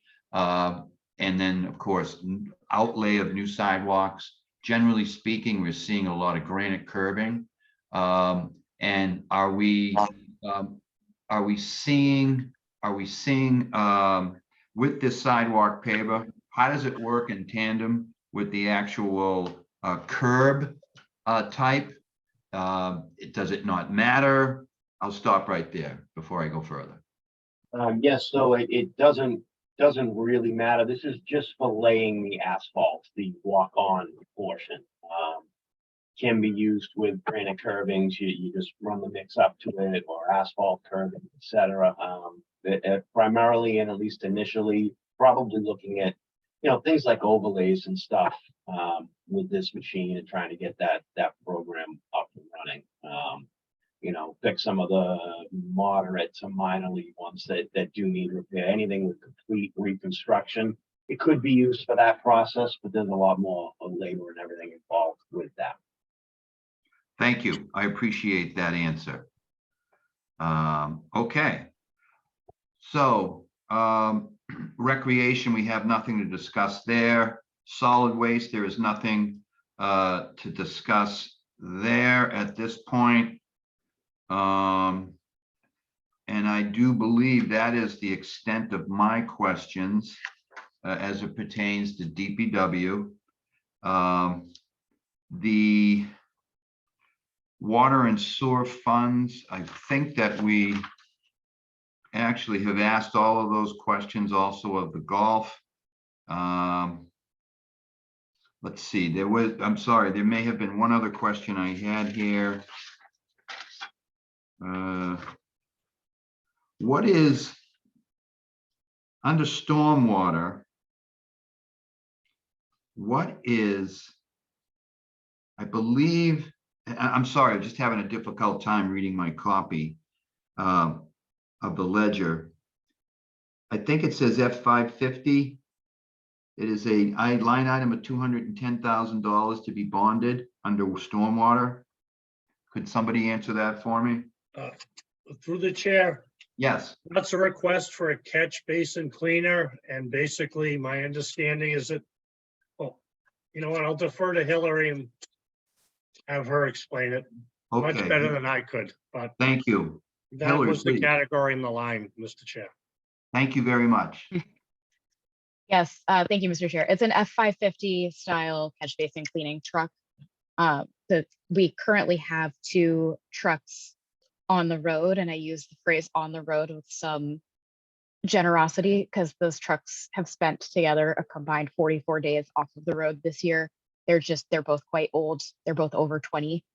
And both we've had to kind of patch the beds. We use, spare stop signs and other signs to patch the beds of those trucks. So we have spent this one as long as we can. So to get a new catch basin cleaner would really help us get out there and stay on schedule. We want to be cleaning at least a third of our catch basins every year to meet our EPA permit obligations, and also to keep the drainage system functioning better all the time. So we'd get a lot more use out of our trucks if they were not constantly back in the shop waiting for repair or being repaired. Okay, thank you. That sounds like a very reasonable request in terms of, seeing those trucks around town. They do look a little experienced. All right. So, and I know that's an important preventive maintenance measure, as well as from a overall standard stormwater operational requirement. How is, on that related matter, how are we doing with Adopt a Street Sewer? And is that proving to be helpful in any measurable manner? I think the biggest thing that Adopt a Drain has done has alerted people to the idea that there is a storm sewer and it's separate from the sanitary sewer. And I think that's number one, what I get out of it. I couldn't tell you off the top of my head how many new drains have been adopted this year. But I would say at least about a dozen. And we have a lot of folks who are very committed to keeping their drains clean, even if they're not adopting a drain. I have people call me all the time and say, the one in front of my house, I'm always getting the leaves off of it. I'm like, oh, do you want to adopt it? And sometimes they say yes, and sometimes they come in and they record their data for us, and sometimes they're like, no, I'm good. Just know I'm shoveling it. I'm keeping it clear. So we appreciate both ways of adopting a drain. Well, thank you. I appreciate that update. I have adopted one that's right across the street from my house, and I've been diligently keeping it clear during the winter and fall. And so I like the program. I think it's a great idea. So, all right, that is it for my questions. I'm going to ask if there's anything further from either of the counselors, Flaherty or Maglio, as it pertains to all of the operating budget departments, with the exception of public safety.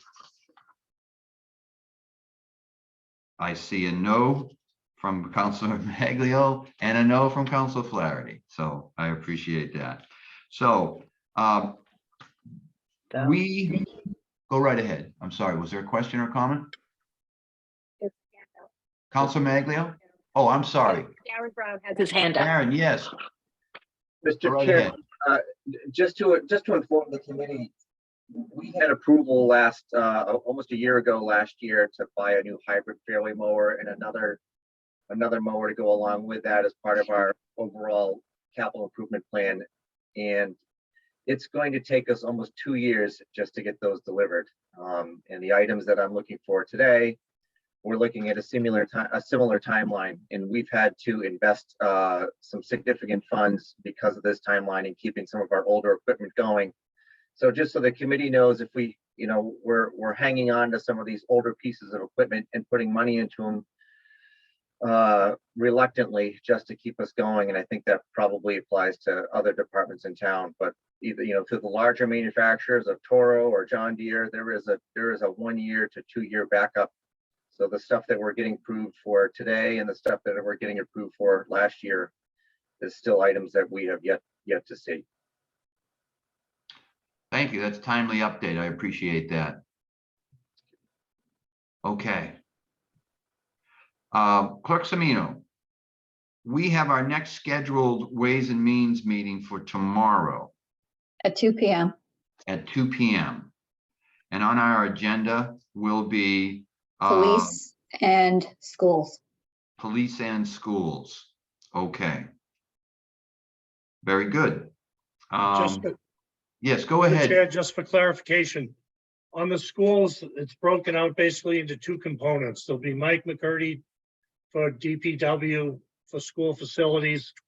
And then also Superintendent Lee will be here to talk about the other school component, things like his technology and also the textbooks for the schools. So it's one department, but there are going to be two people to speak on the school capital. Okay, I appreciate it. I will wait for tomorrow. There's going to be some Munis related questions. I think I saw something from Munis in here for the schools. Yes, we responded to the questions earlier on the Munis program, and if I can just give you a quick minute. Yeah, Munis was implemented, and we had basically done a 5-year bond authorization for just under $1 million. And the agreement at the time, because the schools were such a large component of it, for the payroll and also the town accounting, was that the schools would contribute half of the costs Mhm. And the way we had allocated that was $100,000 a year for 5 years. So that's part of the school's capital component. And this year, fiscal '24 will be the 5th and final year of that allocation for the school capital, so that will drop off for school capital for next year. Thank you. I appreciate that. Okay. I don't see any raised hands. So do we have a motion to continue this here? Yeah, yes, go right ahead. So Chairman Reynolds, we do have 2 orders that we could recommend and vote today, if you are okay with that.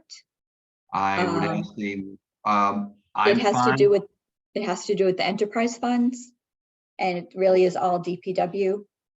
Okay, It's order 23018 and 23019.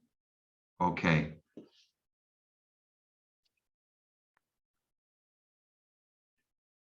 Or you can table it and we can read it all through tomorrow. It's your decision. Okay, well, I would like to, I mean, to me, it seems like it would be practical for us to get those out of the way today before we end this meeting. I will ask if there's any concerns about that from Councilor Maglio and Councilor Flaherty.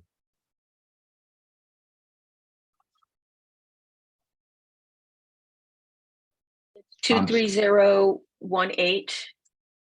And Yes, 23019, it's the enterprise funds. It's the golf mower and stormwater truck and catch basin is 18. And 19 are all the water and sewer enterprise fund motions.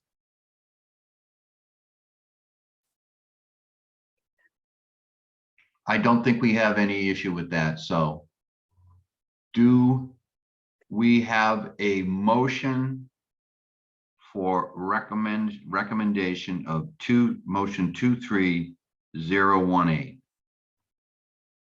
Motion for a favorable recommendation for 23018. Do we have, I read it, Clerk Yes, Semino? please. Yes, do we have a please. second? Well, she's going to read the motion first, please. Okay, Thank got you. it. Ordered that the town of Braintree appropriates the sum of $320,000 to pay costs of the following capital projects. Project golf large rough mowers, amount $110,000, authorizing statute, chapter 44, sections 7(1). Project stormwater truck and catch basin cleaner, amount $210,000, authorizing statute, chapter 44, sections 7(1). And for the payment of all other costs incidental and related thereto, that the amounts indicated above for each project are estimates, and that the mayor may allocate more funds to any one or more of such projects and less to others, so long as, in the judgment of the mayor, each of the projects described above can be completed within the total appropriation made by this order, that to meet this appropriation, the treasurer, with the approval of the mayor, is authorized to borrow said amount under and pursuant to the authorizing statutes described above, or pursuant to any other enabling authority, and to issue bonds or notes of the town therefore. A bond You authorization. can stop there, Sorry. Councilor Flaherty. Thank you. Do we have a second? Second, I do see your lips moving, but I can't hear you, Councilor Maglio. And I'm going to do a roll call vote, if that's okay. Yes, Councilor Reynolds, aye. Councilor Flaherty, Aye. Councilor Maglio, Aye. 3 in favor, 0 opposed. Thank you. Thank you. The next we- all have to be voted individually, Councilor Flaherty. The next ones all have to be voted individually. Yes, I do. Little, E1 through E12.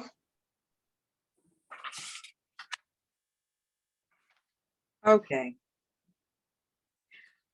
All right, I'd like to make a motion for favorable recommendation for order number 23019. Request for appropriation fiscal 2023 capital plan, water sewer, golf and stormwater enterprise funds. E1, water sewer enterprise fund motion that the sum of $150,000 be transferred from fiscal year 2022 certified water sewer retained earnings for the purpose of clean water asset management SRF grants. E2, Water Sewer Enterprise Fund, No, motion. we have to vote on that. We have to Oh, get a second, please. All right, Thank you. got it. Second. You have a second. Council Okay. Reynolds, Aye. Council Flaherty, Aye. Council Maglio, Aye. 3 in favor, 0 opposed. E2, Water Sewer Enterprise Fund, motion that the sum of $3 million be transferred from fiscal year 2022 certified water sewer retained earnings for the purpose of water system distribution. Second. Council Reynolds, Aye. Council Flaherty, Aye. Council Maglio, Aye. 3 in favor, 0 opposed. E3, Water Sewer Enterprise Fund, motion that the sum of $200,000 be transferred from fiscal year 2022 certified water sewer retained earnings for the purpose of sewer system modeling. Second. Council Reynolds, Aye. Council Flaherty, Aye. Council Maglio, Aye. 3 in favor, 0 opposed. E4, Water Sewer Enterprise Fund, motion that the sum of $250,000 be transferred from fiscal year 2022 certified water sewer retained earnings for the purpose of sewer smoke testing. Second. All in favor? Roll call vote, if you don't mind. Council Reynolds, Aye. Council Flaherty, Aye.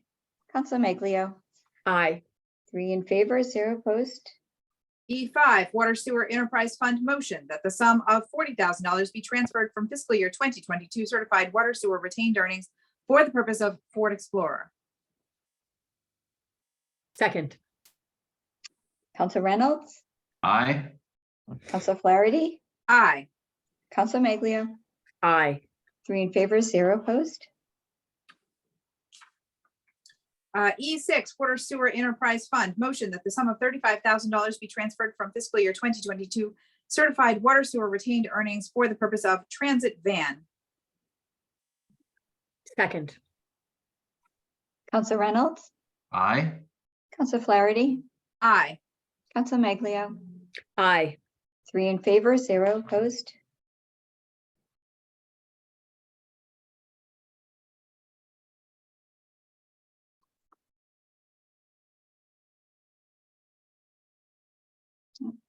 Council Flaherty frozen?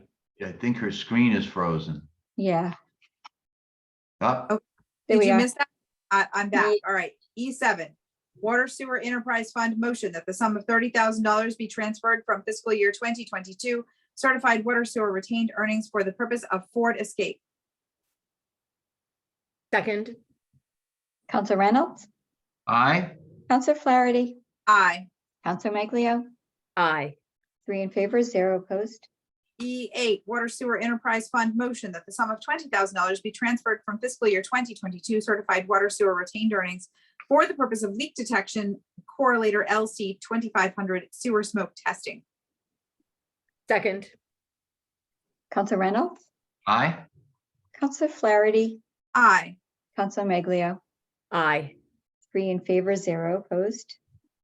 E9, Water Sewer Enterprise Fund, motion that the sum of $100,000 be transferred from fiscal year 2022 certified water sewer retained earnings for the purpose of Ricciardi Reservoir pump replacement. Second. Council Reynolds, Aye. Council Flaherty, Aye. Councilor Maglio. Aye. That's 3 in favor, 0 opposed. E10, Golf Enterprise Fund, motion that the sum of $17,000 be transferred from fiscal year 2022 certified golf retained earnings for the purpose of aeration core remover. Second. Council Reynolds, Aye. Councilor Flaherty, Aye. Councilor Maglio, Aye. 3 in favor, 0 opposed. E11, Stormwater Enterprise Fund, motion that the sum of $108,000 be transferred from fiscal year 2022 certified stormwater retained earnings for the purpose of catchment investigations. Second. Council Reynolds, Aye. Council Flaherty, Aye. Council Maglio, Aye. 3 in favor, 0 opposed. E12, Stormwater Enterprise Fund, motion that the sum of $123,750 be transferred from fiscal year 2022 certified stormwater retained earnings for the purpose of Elder Affairs BMP Town's share of state section 319 grant of $138,250 match. Second, Counselor Reynolds, Aye. Counselor Flaherty, Aye. Counselor Maglio. aye. That's 3 in favor, 0 opposed. Thank you. And could we just table order 23016 and 23017 to our next Ways and Means meeting? Motion to table 23016 and 23017 to the next meeting. Second, Counselor Reynolds, Aye. Counselor Flaherty, Aye. Counselor Maglio. aye. 3 in favor, 0 opposed. Okay. Do we have a motion to adjourn today's meeting? So moved. Second, Counselor Reynolds, Aye. Counselor Flaherty, Aye. Counselor Maglio. aye. All in favor to adjourn. Thank you very much, everybody, for your time today and your responsiveness. Thanks, guys. Have a good Thank you. afternoon. Have a good Take afternoon. care. Thank you.